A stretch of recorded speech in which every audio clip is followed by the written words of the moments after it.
More evidence is coming out about Bria Hartley and the Sophie Cunningham attack. So, guys, it looked like more evidence is definitely coming out of the pipeline in regards to Sophie Cunningham and Bria Hartley. Now, we know there was a situation that took place in the second quarter of the game, possibly at the 8-minute, 9-second mark. That is a Bria Hartley, diving into the knees of Sophie Cunningham. Now, we know that play has since went viral. And I'm here to tell you more news is coming out in regards to Bria Hartley. One photo, one moment, one career-ending injury, which should have been just another WNBA game, became the most controversial incident of the season when a single image surfaced online showing Bria Hartley appearing to laugh while Sophie Cunningham writhed in pain on the court. The internet exploded, families got involved, and suddenly everyone was asking the same question: was this cold-blooded celebration or just terrible timing? Well, unfortunately, as of this second, we don't have an official update on Sophie Cunningham's injury. But what we do have is we've got one quote-unquote injury expert out there that did weigh in based on the camera angles of Sophie Cunningham's injury. We've also got a very interesting picture that has emerged with Bria Hartley smiling and laughing over this incident of Sophie Cunningham being hurt. The incident happened during what seemed like a routine play in the second quarter. Hartley was driving to the basket when she made contact with Cunningham, sending both players crashing to the floor. But this wasn't your typical basketball collision. The way Hartley's body fell directly into Cunningham's planted leg created a sickening twist that had fans immediately knowing something was seriously wrong. Medical experts would later confirm their worst fears. This was a season-ending MCL tear that would require surgery. We have to talk about it. We have to talk about this because obviously she went down. Sorry. And we got to look at the clips right here. So we're going to talk a little bit about whether or not I believe that it was just completely accidental or whether or not there was some intent in this. So we're watching this right here. Bria Hartley comes up for the layup. She throws the pass and she immediately falls down on Sophie Cunningham's leg. So let's slow this down right here and let's basically watch this frame by frame. So Bria Hartley is throwing a pass right here. Kelsey Mitchell helps in. Sophie Cunningham, in fairness, is not fully helped over. Sophie Cunningham should be a step or two out in this scenario. But here's where things get absolutely wild. While Cunningham was still on the ground, clearly in agony and clutching her knee, photographers captured Hartley in what appeared to be a moment of pure satisfaction. The image shows Hartley with an unmistakable smile on her face, seemingly enjoying Cunningham's pain. The timing couldn't have been more damning. While one player's season was literally ending in front of thousands of viewers, another player looked like she was having the time of her life. It's very, very sad and unfortunate what has happened to Sophie Cunningham. Sophie Cunningham, let's be clear here. Sophie Cunningham was targeted. Let's be very, very clear here. I can't play you the video because I did one and they flagged it and copyrighted all types of stuff. So I cannot show you the video. But Sophie Cunningham was flat out targeted by a dirty, dirty player. And if y'all go to my video last night, you will see me saying, watch out for Bria Hartley because she's a dirty ass. The photo spread across social media faster than wildfire. Basketball fans turned into forensic analysts, zooming in on every pixel of Hartley's expression. They dissected the angle of her smile, the direction of her gaze, even the positioning of her eyebrows. Some claimed they could see pure malice in her eyes, while others argued it was just an unfortunate coincidence. But the court of public opinion had already made its decision. Bria Hartley was guilty of celebrating an opponent's injury.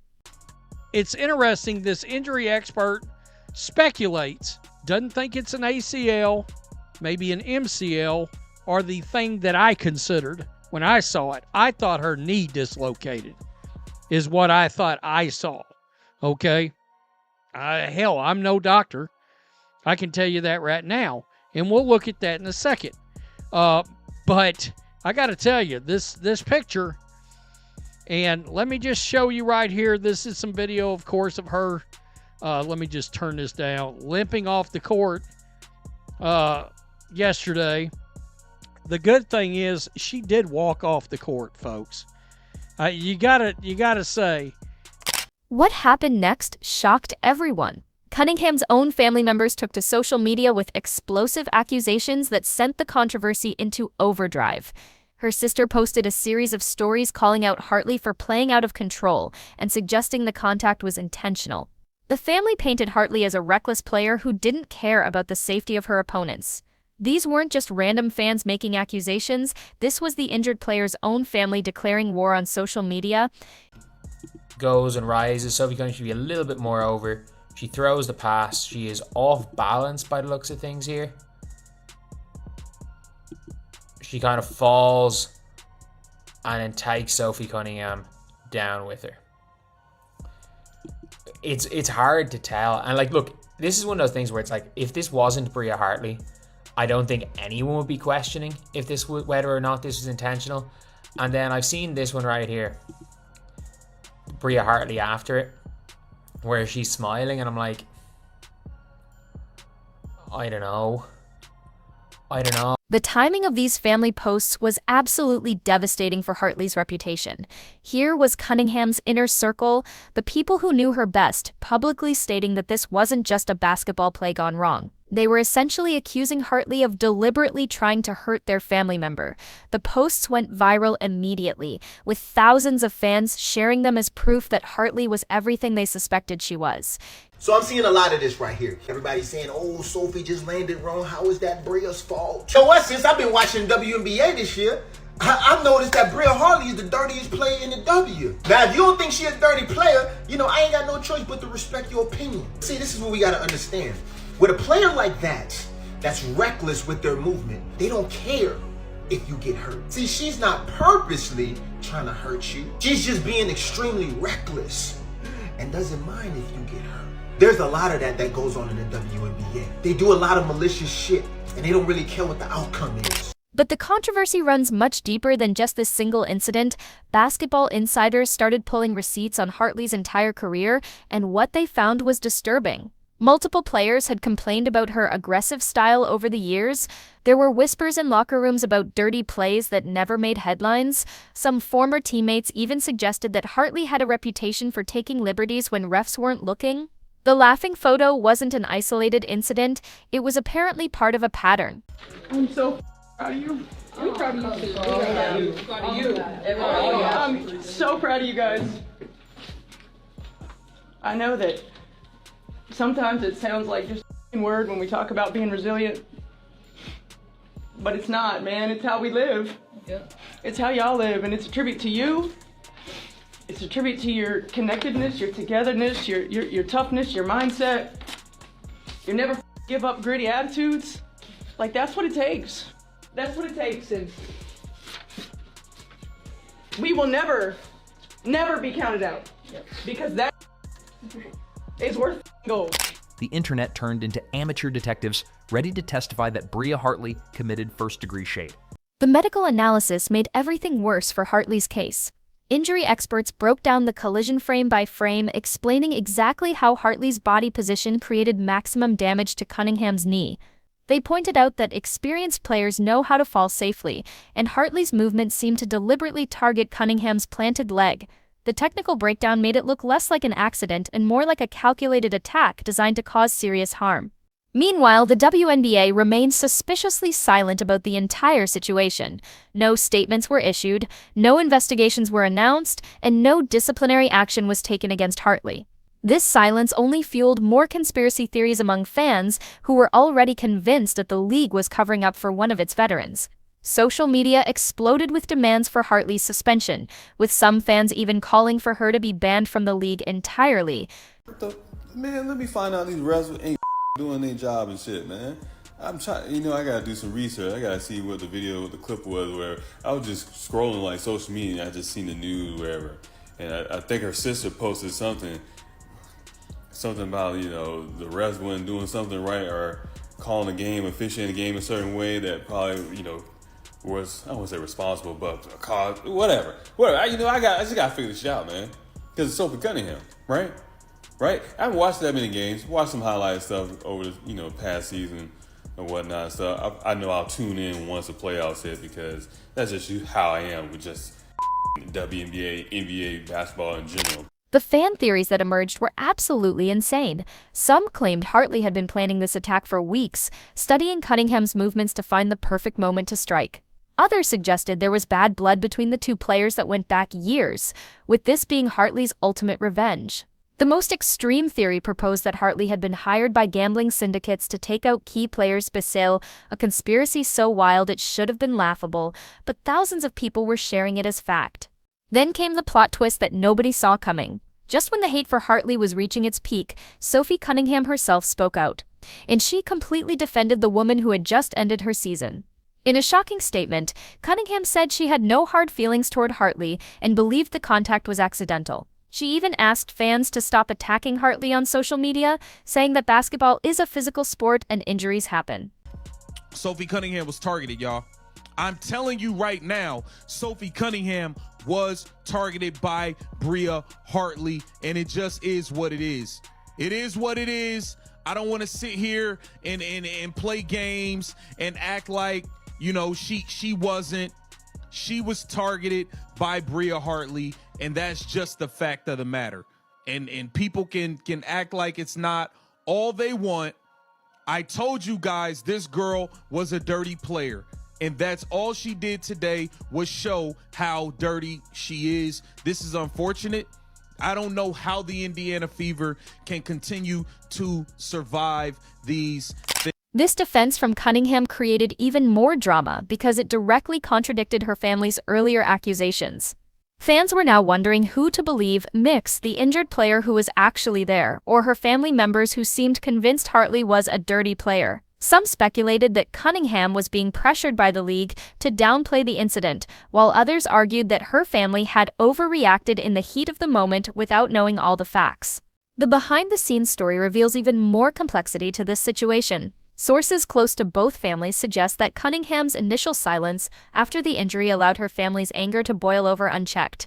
They were watching their loved one's season end in what looked like a deliberate attack, and they reacted emotionally on social media before getting the full story. When Cunningham finally had a chance to speak, she found herself in the impossible position of either backing up her family's accusations or defending the player who had hurt her. I got a serious question. Bria Hartley, why are you always at the scene of the crime? Like, why? Y'all, I don't think I ever remember her doing this much like this in one season. Damn near every fight, scuffle, some type of crazy foul, something, she been at the scene of the crime like the whole season. I don't know, is she trying to like make a name for herself with all the tension in the league, like be known as an enforcer, because the enforcing she's doing ain't leading to wins. What makes this entire situation even more fascinating is how it perfectly captured the current state of social media justice. Within hours of the photo surfacing, thousands of people had made up their minds about Hartley's guilt based on a single image. They didn't need context, they didn't need multiple angles, and they certainly didn't need to hear from the actual players involved. One photo was enough to convict Hartley in the court of public opinion and potentially destroy her reputation forever. The psychological aspect of this controversy is equally compelling. Sports fans have an incredible ability to project narratives onto ambiguous situations, and this photo was like a blank canvas for everyone's existing biases about player rivalries and dirty play. People who already disliked Hartley saw confirmation of their suspicions, while her supporters saw an innocent moment taken out of context.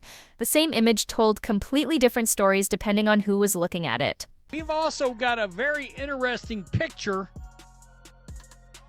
that has emerged with Bria Hartley smiling and laughing over this incident of Sophie Cunningham being hurt. Now, it's interesting, this injury expert speculates, doesn't think it's an ACL, maybe an MCL, or the thing that I considered when I saw it. I thought her knee dislocated, is what I thought I saw. Okay? Hell, I'm no doctor. I can tell you that. The broader implications for both players' careers cannot be overstated. For Cunningham, this injury came at the worst possible time in her career trajectory, potentially costing her millions in future earnings and endorsement deals. For Hartley, the reputation damage from being labeled a dirty player could follow her for the rest of her career, affecting everything from fan support to coaching opportunities after retirement. One play changed both of their lives forever. The media coverage of this incident also revealed interesting biases in sports journalism. Some outlets immediately ran with the dirty player narrative, using the viral photo as proof of Hartley's malicious intent. Others focused on the accidental nature of basketball collisions and criticized fans for rushing to judgment. The same incident was being reported as both a deliberate attack and an unfortunate accident, depending on which narrative the outlet wanted to push. Start with just what I think looking at the injury mechanism in terms of potential severity, and then touch on whether or not I think this really should be a concern about the intentionality of this play. So first thing first, of course, we're dealing with a right knee injury for Cunningham, and this is going to be contact. Of course, the player for Connecticut is going to fall into the outside of her right knee, and what that's most likely going to do, we can't exactly see her foot position down here, but I think what this is causing is a forced valgus load from the outside of Cunningham's knee, pushing it. Perhaps the most disturbing aspect of this entire controversy is how quickly it escalated beyond basketball into personal attacks on both players. Hartley received death threats and had her family members harassed online by fans who were convinced she had deliberately injured Cunningham. Meanwhile, Cunningham faced criticism for not being angry enough at Hartley, with some fans questioning her toughness and competitive spirit. Neither player could win in this situation. The long-term effects of this incident will likely extend far beyond this single season. Every future interaction between these players will be scrutinized for signs of tension or resolution. Every hard foul Hartley commits will be viewed through the lens of this controversy. Every injury Cunningham suffers will bring up questions about the lasting impact of this collision. The viral photo has created a narrative that will follow both players for the rest of their careers, whether they like it or not.